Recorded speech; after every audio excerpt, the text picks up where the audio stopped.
Welcome to Marketing. Grab some coffee and let's talk about what's working in marketing, who these strategies are designed for, and how to be customer-centric while we do it.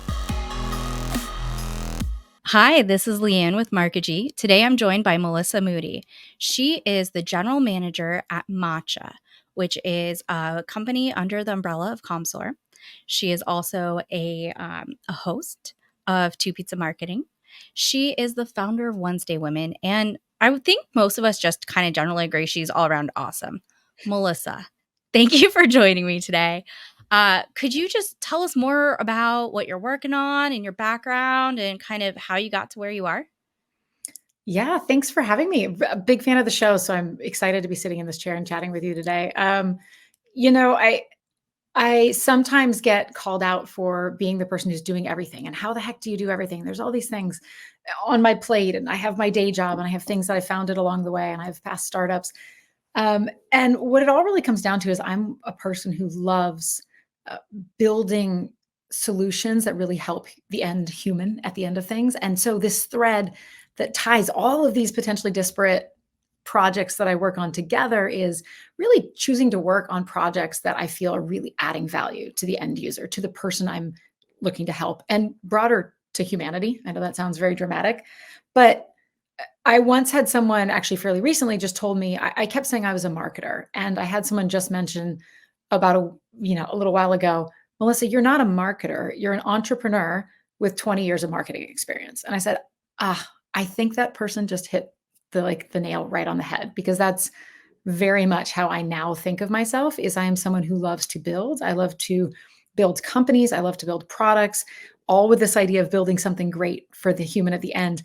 I've done a lot of marketing along the way. A lot of people probably think of me as a marketer. That's probably why I'm here. But maybe that's how I would describe myself, a serial entrepreneur who happens to have a long history of marketing.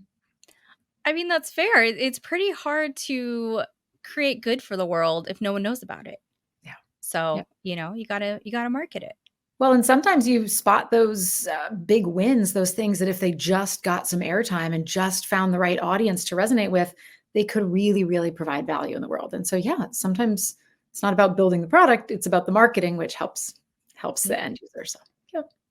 Awesome. I love it. And that's part of why I invited you on is that human connection is really what this podcast is about, is how do we interact with other humans and connect marketing and all these channels, actions, strategies, tactics to something that builds some sort of value.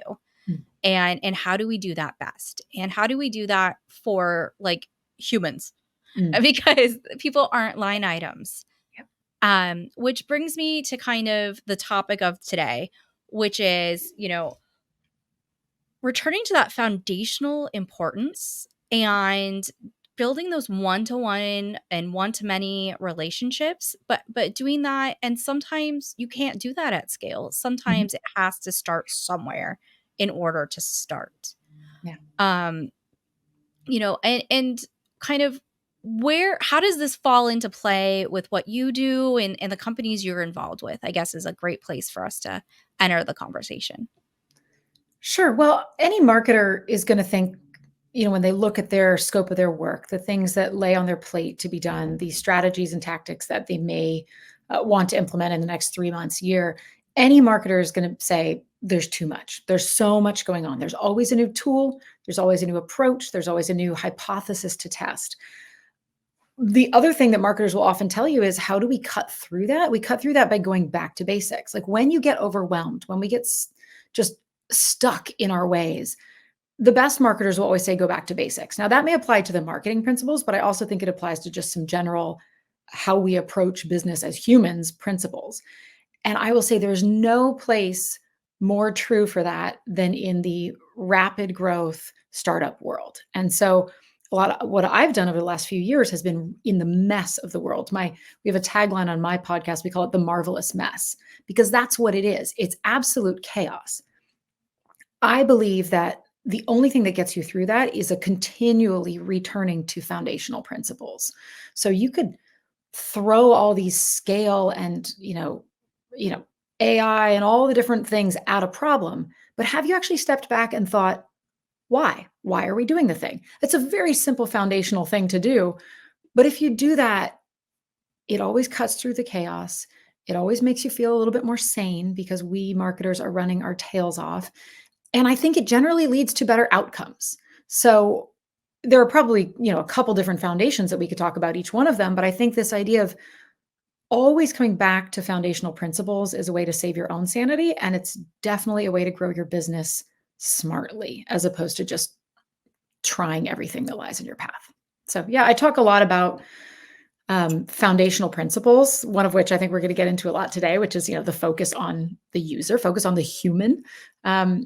But it applies hugely, especially in the world of startups and fast-paced growth, because we are underwater more so than even the general marketing cohort, I would propose.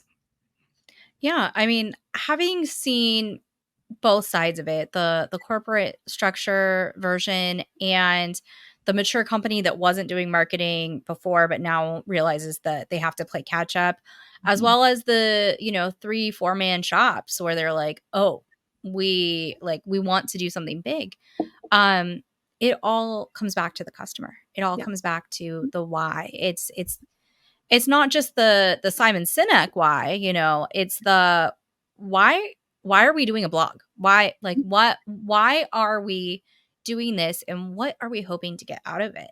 Yeah. Um As you said, I mean, it can apply. I mean, so I spent 14 years of my marketing was at a very as it was at Google, so as big as they come. You can save your own sanity and be the be the hero on your marketing team at at those big companies and at the startup if you go back to the why. It's this comfort net because it matters, but it's also a safety net because you can't go wrong. If you spend time thinking about your why and then execute strategies that come out of that why, you're not going to go wrong. You might try something that doesn't pan out as well as you thought it would, but you're not wasting time and you're not doing something that's completely irrelevant. So it's a comfortable place to go back to. It's not like we're forcing ourselves. It's just sometimes we get too busy to talk about why. yeah, and I think, especially in the busyness of it, what you just said about we get too busy for that is making sure to intentionally keep room for that dialogue, that conversation, that intentionality Yep. is pivotal. Yep. Yep. And it doesn't take long. That's the other thing too. It's not like it takes you a whole extra chunk of time to sit down and deeply analyze something. It's not, I mean, I have a post-it on my computer right here that actually just says why. It's not hard to just remind yourself, oh, quick check. Does that make sense? Am I doing that for the right reasons? Do I even have a reason for doing that? And if not, you've got a reason to set it aside, right? So it's not a hard thing to do. We just start running that hamster wheel sometimes and we don't return Yeah. fundamentals.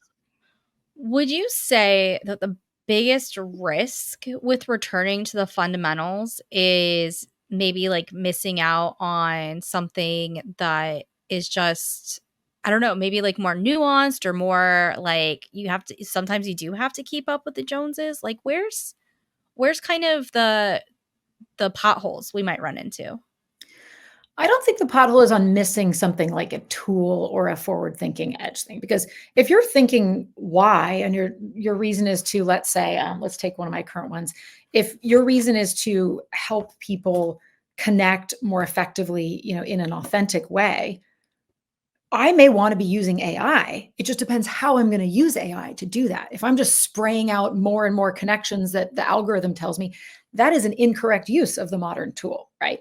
But if you're using it to look at people's backgrounds and then think about that and introduce them in a way that actually builds connections before they meet, that could be a very good use of the tool. So I don't think a return to fundamentals and why ever pulls you away from using forward thinking tools. I don't think that's the case.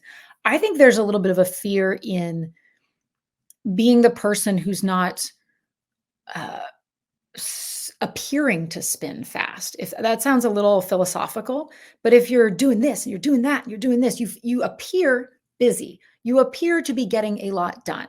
The people that step back and go, I'm going to be thoughtful and intentional, don't always appear to be the hustlers. That said, I bet any one of us listening to this podcast would rather be in a room and be, especially like working for a person who thoughtfully asks why, right? So I think it's a little bit more of an appearance thing. I think there may also be some dopamine hits involved as well. We all love to check things off the list because we're checking them, not because they matter. So there's a little bit of probably some weird human psychology involved here. Yeah, but it's the George Costanza versus the like millionaire next door. Like, which one are you? You know, are you just performatively working so that you don't get in trouble? And, you know, that's a quick way to wear off your Botox. But like, you know, why? Like, why are you doing that? And is that what you want to intentionally, continually do with your life? I for one don't. But that's, you know, Yeah, one of the things I think that's really tricky, and this will bring us to more tactically what I'm seeing in today's, specifically in the marketing world, in the B2B marketing world, is some of the stuff that we do that is just doing it to do it has been, over the last 5 to 10 years, has been made increasingly easier. So we don't have to work harder to do more things. We just push a button and now it's going out to 8 million people in one click, right? Now it's going out to 100 million people. Now I can personalize everything with one click to a million people. It's gotten easier and easier and easier for us to do the stuff that doesn't even necessarily have a why. So a lot of us marketers are doing the thing, not because it has a powerful why, but because it's freaking easy. Because I can click that tool and now it's going out to a bunch of people. It's been easier for us to do over the last 5 years. I'm not going to judge anyone for doing it. I have done that. And I'm putting this conceptually, not to a specific channel or tactic. But I really do think we are hitting a breaking point in a lot of those channels, specifically as it comes to marketing. The things that we could just do more of easily, why not spray out blog articles left and right because now AI can write them. It works until the numbers no longer allow it to work. And I think in quite a few channels, we are hitting a point where it is going to stop working, or I believe it already has stopped working. And so all of a sudden we're like, oh, SHIT, I got to go back to the fundamentals of why was I pushing that button? Why did I send an email out to a million people with one click? It's a hard moment of self-realization, but we as a marketing set, I think we need to face that because we're here. yeah, I mean, there's so much noise. And as you were speaking, I was thinking about just like how we're trained to go to a certain coffee institution in order to using their language for their products, Sure. we're training the consumer to ignore us. Oh, heck yes. Well So said. we're training them to ignore us. We are training our B2B counterparts. We're training our consumer, like widespread consumers. When you participate in a premise that is noisy and you make it noisier with low quality and low value, Yep. you're just making it harder for yourself in the future. Yeah, we Um, at my last company, Gated, which was focused on the email space, we did some research and people say, oh yeah, cold email outbound still works. It does, but if you look at the volume to impact, it is continuing to shrink and shrink. So okay, send more, send more. The volume is going to tick over. We did a research study, and I believe it was around 36% of people have at some point in the last year declared email bankruptcy. So maybe they're still using email, but they literally said, everything that I've received to date, I'm just ditching it. I'm yeah. deleting it. I mean, I know the phrase will get debated all over. Email is broken. I don't think email is even broke. We broke email. We broke email. And we still are. I mean, I can name like one company. I try not to call out like consumer goods I companies, love that. That's fine. but there's one where I know that if I delete like, and they have multiple branches, and so if I delete one email notification from them, another will pop up this afternoon. I can guarantee I get at least 21 emails from them a week, Yeah. and it's like it's just noise. I just keep it there. I'm famous for having, and I'll give you a real time number of notifications for my email on my phone. And this is Oh, going to lose me friends. This is going to lose me friends. 100,026,522 oh my. for because I'm a hoarder. I am a digital hoarder. And as a marketer, I want to see what other people are doing. And so I have 3 inboxes on here.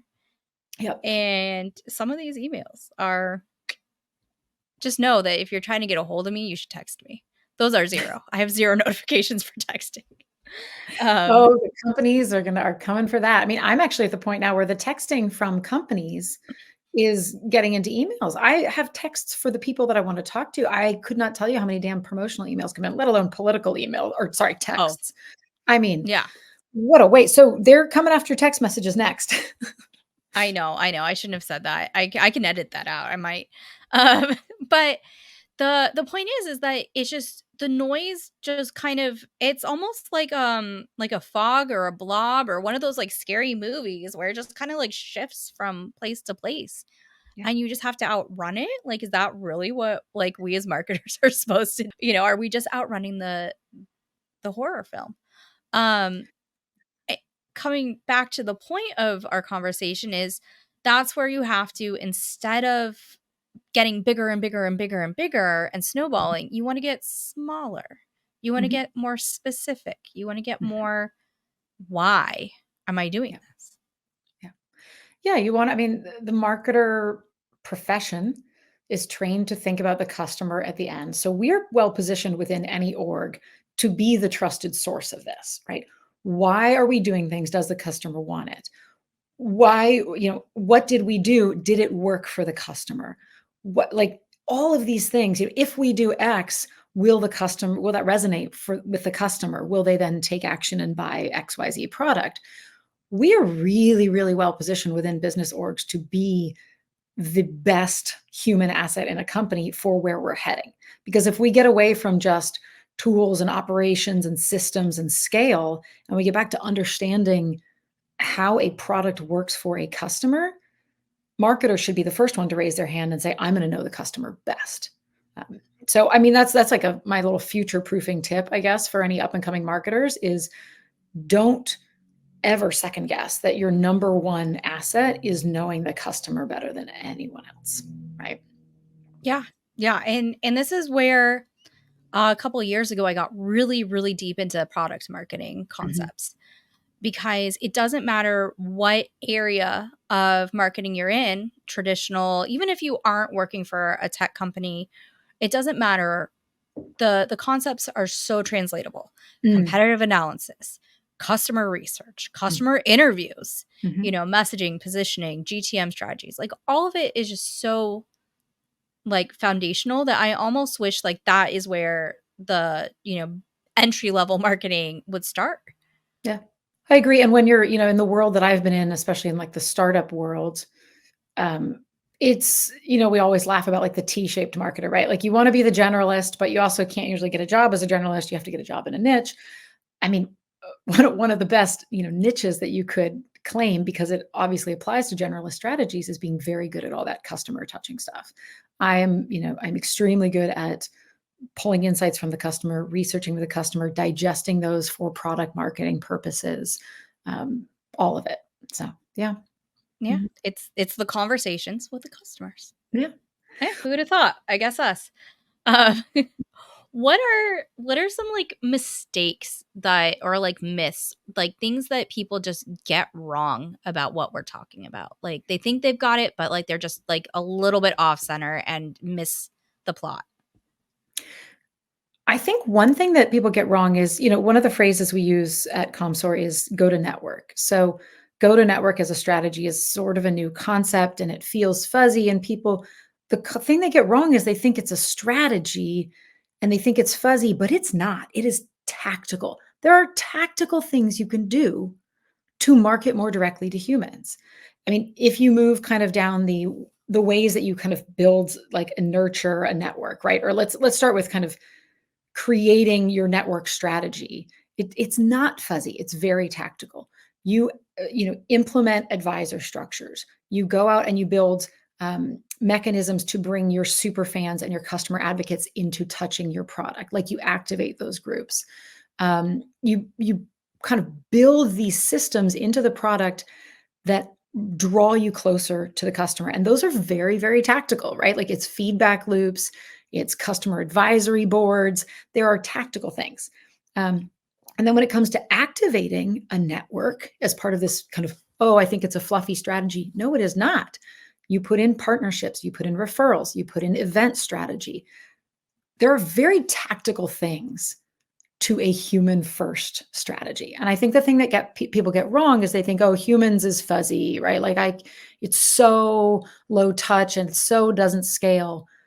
It's a lot less just push a button and scale, but there are things that tactically you can do and you can enact and you can make it an actual strategy, not just fuzzy talk. So, yeah, I think that's what I would say people get wrong. They like strategy equals tool that I put into my tech stack and I execute. But strategy can be these plays, and they're not different plays, right? Like partnerships, events, co-marketing. These are established tactics. They just are more human-centric than some of the other ones we've been relying on. Yeah, and the operational component is kind of what I've been trying to advise people on, is that it it has to be throughout the whole system and Mm. reinforced and like you're saying, like activated, and the feedback loops. Like you have to have the workflows integrated from an operational standpoint to support your motions. Yes. And like especially so when you're trying to create bonds and relationships with them. Yes, absolutely. Well said. Um I mean, I'm just paraphrasing you. um You said it better. I like yours better. Fair enough. Thank you. One of my questions I like to ask is like, who or when is this a wrong fit? But it's like, my 2 cents is that like it's never a wrong fit. But I'm so quick to say that because I think everyone should do everything all the time, and that's just not realistic. But like at the same part, where if you don't have the people, who's paying you? Who's Mhm. paying you? Like I mean, the investors, kind of, maybe, if you're lucky. Is there a wrong fit, like too early, too late, too big, too small, too technical? I don't know. Like I can't A wrong fit for implementing like a go-to-network type strategy or go to network, or just Mhm. like returning to the foundations, or No, I think it's just you do my co-founder of Wednesday Women, Leslie Greenwood, and I gave a talk a couple weeks ago, and we called it Building Community Without Building a Community. And a lot of these principles that we're talking about with human focused things extend to that. So many, many companies are out there building a community. They are investing dollars, they are investing headcount, they are investing a lot of time and effort into building a community. There are wonderfully documented strategies on how to do this well. Leslie Greenwood herself is an expert at this. Derek Weeks wrote a great book called Unfair Mindshare about building the ADDO community. How to do it well is doable, but it takes a lot of effort. So, to your point, there's probably a stage at which someone is taking these bigger efforts around human led growth and paying for them and putting people on it. There are stages where you're doing that. The talk that Leslie and I gave 2 weeks ago is how do you do the smaller things at other stages? If you don't have a giant paycheck and you don't have a team of community managers, right? Like, how are you doing these things? A couple examples would be one of them is, enable one-to-one connections without managing it. So actually, this is my problem. Like the product that I'm working on now, I chose this because I think it's a great tool. Any group or community can use our platform to essentially let their community members meet one to one. So all of a sudden, instead of managing and getting people together and putting all this heavy effort, you can flip on a tool and start building community without another Slack group and moderation and all of this stuff. So there are ways to take the idea of community and human led and make it more digestible. Another one that I really, really love is more in that like partnership and alignment strategy. So we did this a lot at my last company, Gated. We're startup. We didn't have budget. We definitely didn't have people. What did we do?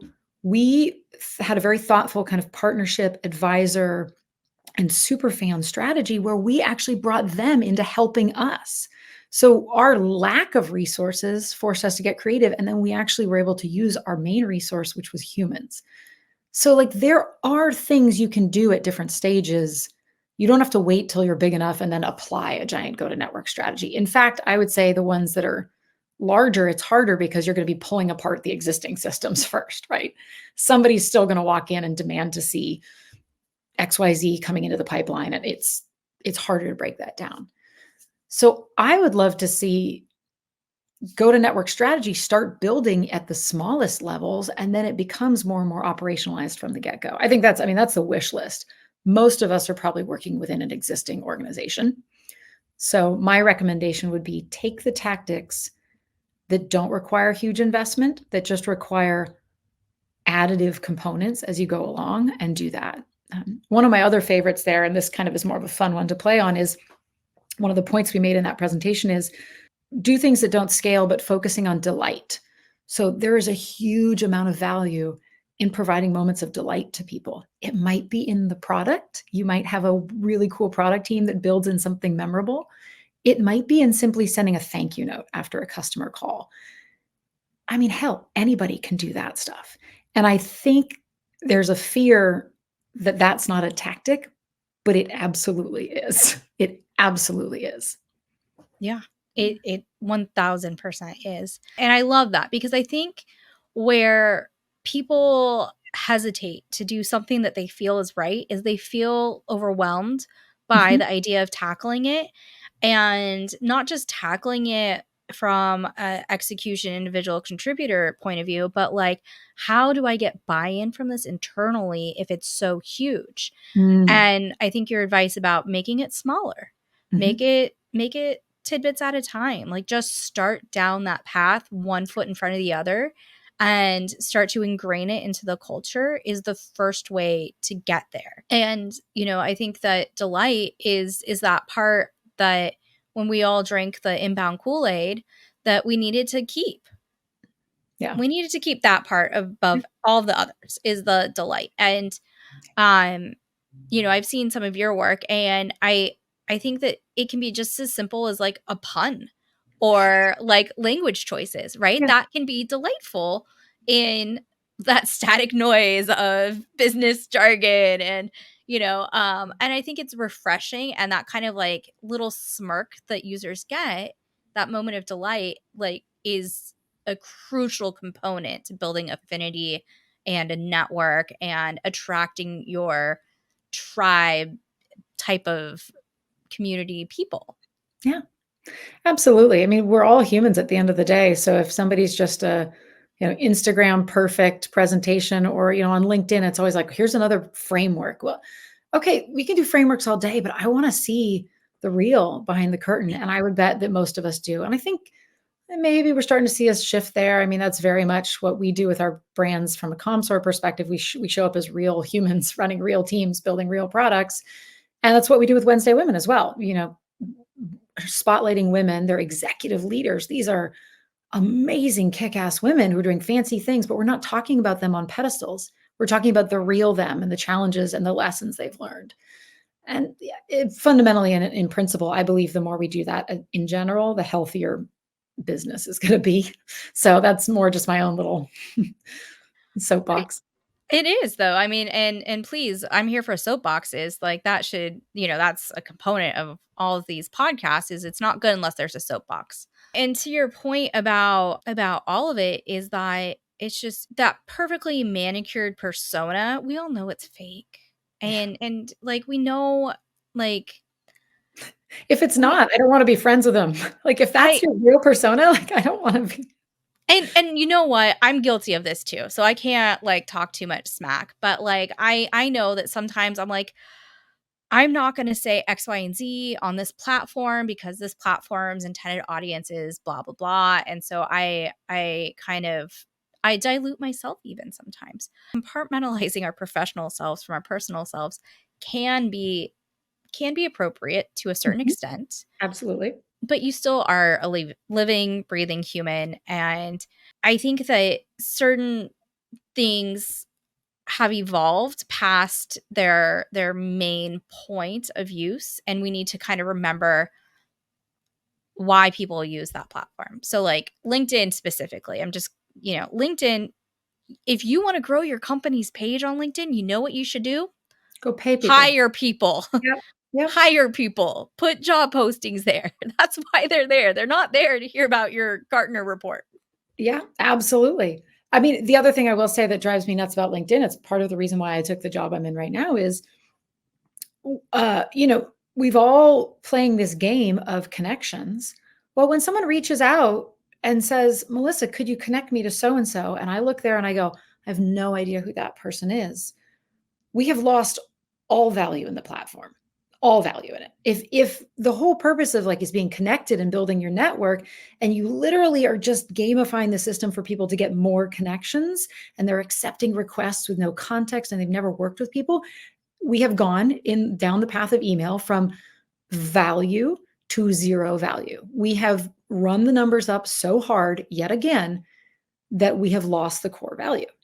So yeah, there's another soapbox. Get them all out. Just stack them up. Hey, let's do it. I stick with LinkedIn instead of other platforms as my primary dopamine supply, because it's professional-ish.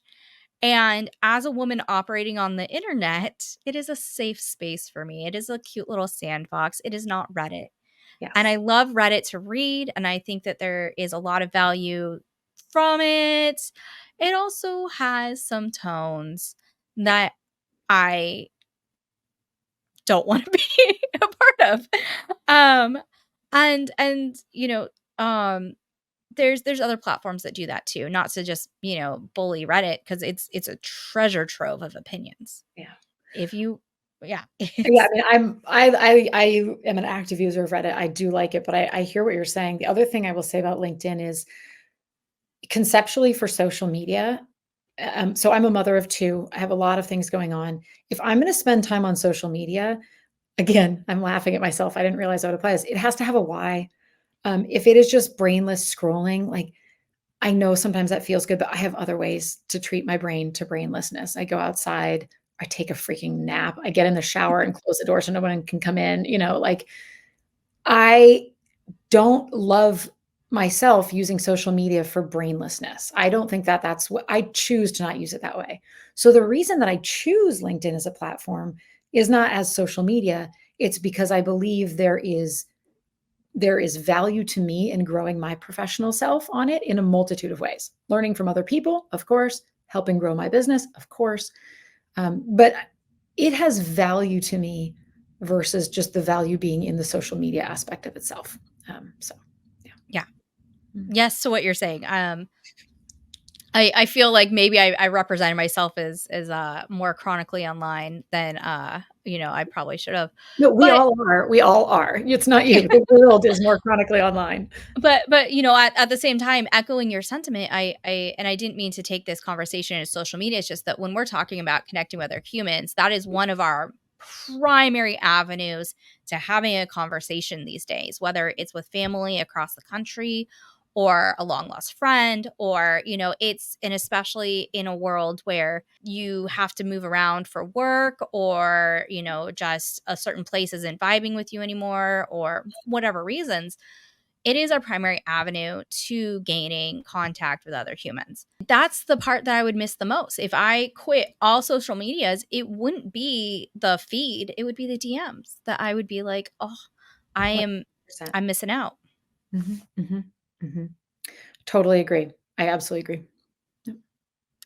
So bringing this back to the point of foundational marketing and cutting through the noise, where do you think the future of marketing is going? Where do you think it should go? Are they the same? Are they different? Yeah, I mean, the two foundational principles that I would say I believe drives both of my opinions on that are the focus on the customer for specific to marketing would be the focus on the customer and getting closer to business goals.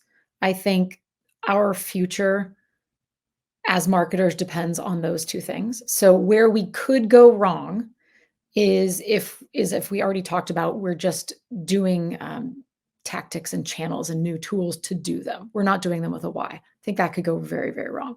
I think we can really succeed there. And this is where we're going to take something, and I know I'm bucketing it generally as AI, but take the concept of all the things AI could do. If we're starting with why, we're going to do them right. So where could we go wrong versus where could we go right? AI is a great example of that. I think any one of us could come up with 10 examples, but the idea of automated sellers sending automated emails and getting rid of SDR teams, oh my God, let's not go down that road. But taking the knowledge we have of customers and refining the offerings that we show to them so we're not wasting their time and we're delivering them valuable products, That sounds great. Let's do that. So I think these two principles of the why for customers, but then also the business, tying marketing's efforts into core business goals is really, really important.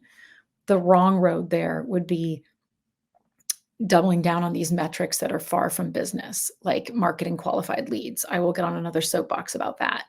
But if you align me toward revenue, that's stronger. Even more so in the startup world, are we raising revenue to get investor interest, or are we driving user growth to get investor interest? Or, that's the VC side of things. Or are we driving revenue to be profitable so we don't need to go fundraise? If you know what the business goal is, the marketing changes. So again, there's like two paths. You could either double down on we need more metrics, throw metrics in there, or you could say we need the one right metric, and then whatever we do is going to build to that. One of my frequent soapboxes, back to this other, the theme of the episode is soapboxes, but is having that business acumen and savviness about how, like, the lifespan, the life direction of the organization is going, and what the true outcome intended for it is, changes everything. And not enough people give that stock. They're like, why does marketing need to know? Because it matters. Because otherwise we'll be wasting our time doing something that's irrelevant. I actually think this is one of the biggest cases I would make for anyone in a marketing role working at some point in a much smaller company. Mm-hmm. Because as soon as you are at a smaller company and you're closer to the business goals, it becomes much more obvious what you should be working on and what you should not be working on. Or creating something for yourself. Right. One or the other, probably both, at some point, because there's seasons for everything. Mm-hmm.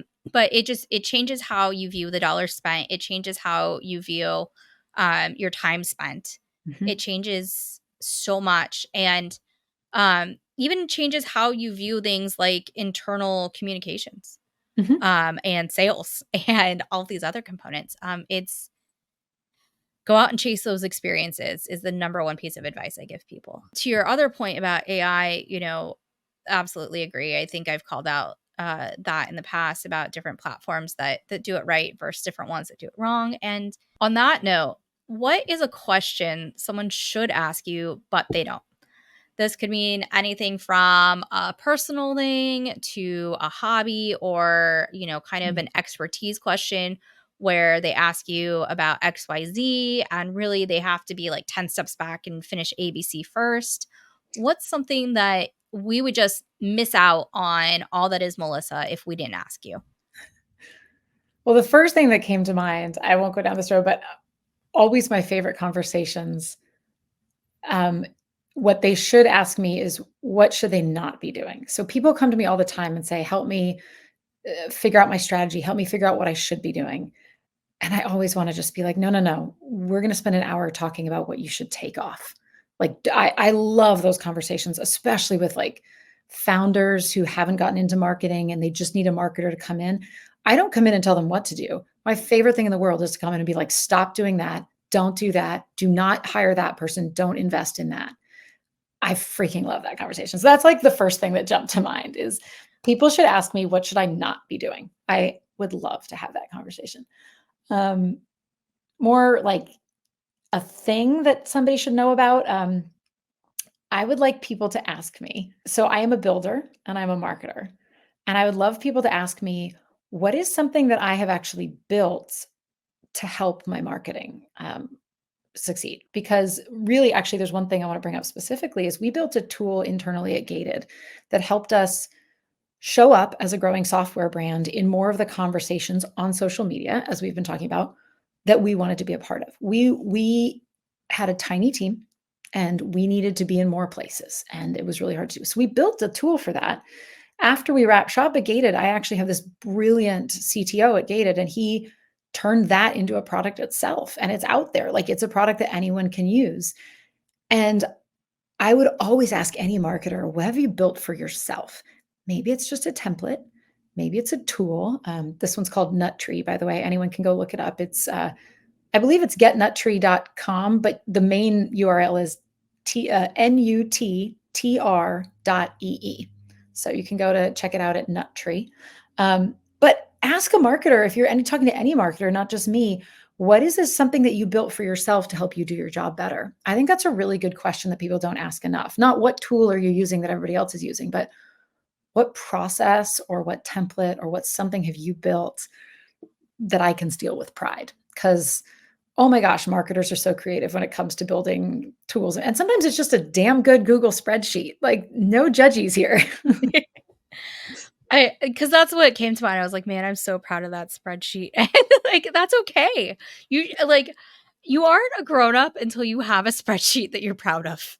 Totally. I would rather Um, have someone's awesome spreadsheet than their awesome framework any day. I mean, put your framework into a spreadsheet and give it some check boxes. Like, done. Spreadsheet. It's pretty now. But those are great points. Is that, we at at some point in time, you've been doing this long enough. Like, what are you guys doing that's making your life better or easier? Or are you just waking up every day and walking uphill both ways, and why? And Because how much more fun is the conversation when it's not about what else should I do? Like, if yeah. that feels like a way, it's so much more fun to have the conversation. Like, let's get done with a call and have me being like, well, there's 5 things I'm not doing today. It feels so good. So I love that conversation. It just, like, you could almost see people's, like, worries, like, evaporate because they're trying to make something work, Yeah. and it's never gonna work. Yeah. And to be told that it's not them, it's just, "Don't do that," Yeah. can be so empowering. Yeah. And I think that at the bringing it full circle, at the biggest component of what we're talking about today is, why are you doing that? Right. Don't do it. If it sucks or it's barren or it's just pointless and it's stressing your whole team out and you're getting not enough from it, stop doing it. Yeah. Just don't. Like, you don't need to be on everything, everywhere, all the time for every reason because some investor said it looks cool. Yeah. Don't do it. You're Don't not, be tempted. we all know in our gut, we are not impressing anyone by doing that stuff. Nobody's impressed by that. It's not going to go on your resume. Your boss isn't going to want to know like how many damn social posts you put up. Like, it's, I mean, unless you're a social media manager and you have a very clear, like, I mean, they might. Um, if they are though, that's when you say, what is the why here? Our why is that we're trying to get in front of a specific account. And guess what? We got in front of that account through doing this. It's not because I put 5 posts up every week, right? There are things we do, or the why for that could be we follow a cadence because consistency means that we're showing up in feeds and we know that has an implication. Great. If you can tell me the why for why you're doing 5 posts a week, fucking keep doing 5 posts a week. But if you're like, I don't know, because like I'm supposed to. because No. it's National Pet Day, guys. Right. We got to be online for National Pet Day. Or like the people on LinkedIn, if you can tell me why you post every day, and the why is I'm practicing my writing, or I know that there's this thing I have value to give to people, or because I want to grow my followers because I want to monetize it. I don't care what your why is. If you can tell me why you're posting on LinkedIn every day, I will clap. But if you're posting on LinkedIn every day and you don't really have a reason for doing that, you just think it's what you're supposed to do, step back and question, right? Yeah. Yeah. And to your point, it doesn't matter what the why is, no judgments. If Does it's not just matter what because it's your why. It's not my why, it's your why. yeah, if it's for funsies, hell yeah, go for it. Yes. Like whatever floats your boat. Like, I'm not gonna yuck your yum just to throw as many cliches and jargon or slang terms as I can. But The why like, the why can also be a hypothesis. It may yeah, not be something the why could be because I think if we do this, we're gonna see this. That can be a perfectly good why.